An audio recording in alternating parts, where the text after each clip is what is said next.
Assalamualaikum warahmatullahi wabarakatuh. Perkenalkan, nama saya Tia Sujiayanti, NIM 0102-1382-025128. Pada hari ini saya akan menjelaskan materi tentang inflasi.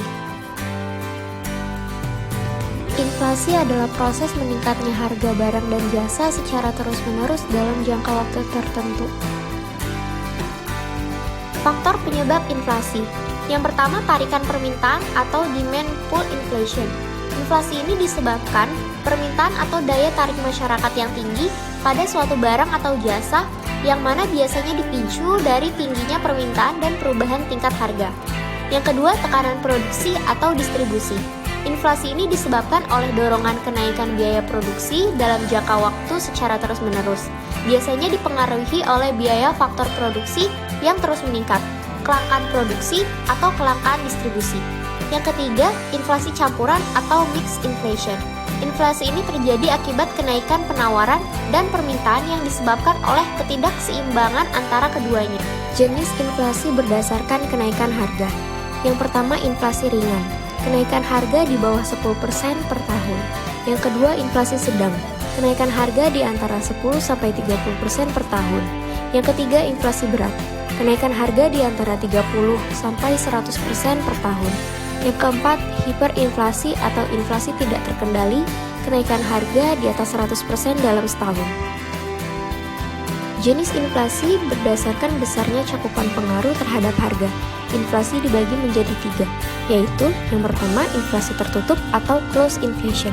Merupakan kenaikan harga yang terjadi hanya berhubungan dengan satu atau dua barang tertentu. Yang kedua, inflasi terbuka atau open inflation, merupakan kenaikan harga yang terjadi pada semua barang secara umum.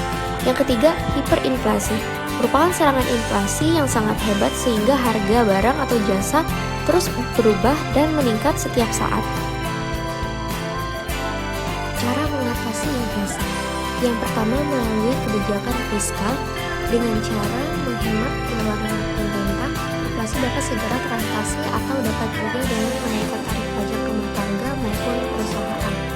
Yang kedua, melalui kebijakan moneter dengan cara membatasi jumlah uang yang beredar, menetapkan persediaan kas, menaikkan suku bunga atau kebijakan diskonto, dan menerapkan kebijakan operasi pasar terbuka.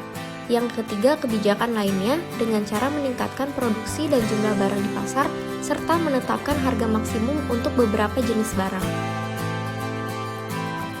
Dampak inflasi. Yang pertama, dampak inflasi terhadap pendapatan. Inflasi dapat mempengaruhi secara positif maupun negatif terhadap pendapatan masyarakat. Misalnya, saat terjadi inflasi lunak, maka perusahaan akan merasakan dampak positif karena terjadi perluasan produksi sehingga dapat meningkatkan perekonomian. Namun inflasi ini justru akan berdampak buruk terhadap para pekerja dengan pendapatan tetap, karena nilai uang yang diterima tidak berubah, sementara harga barang atau jasa semakin tinggi. Yang kedua, dampak inflasi pada bidang ekspor. Biaya ekspor akan mengalami kenaikan biaya yang tinggi saat terjadinya inflasi. Hal ini tentu saja dapat berdampak negatif untuk para pelaku ekspor. Kenaikan biaya tersebut juga akan membuat kemampuan ekspor suatu negara berkurang karena kalah saing dengan barang dari negara lainnya. Pada akhirnya, pendapatan devisa hasil ekspor pun akan berkurang. Yang ketiga, dampak inflasi terhadap minat menabung. Pada saat inflasi terjadi, minat menabung seorang akan semakin berkurang karena bunga yang didapatkan menjadi jauh lebih kecil.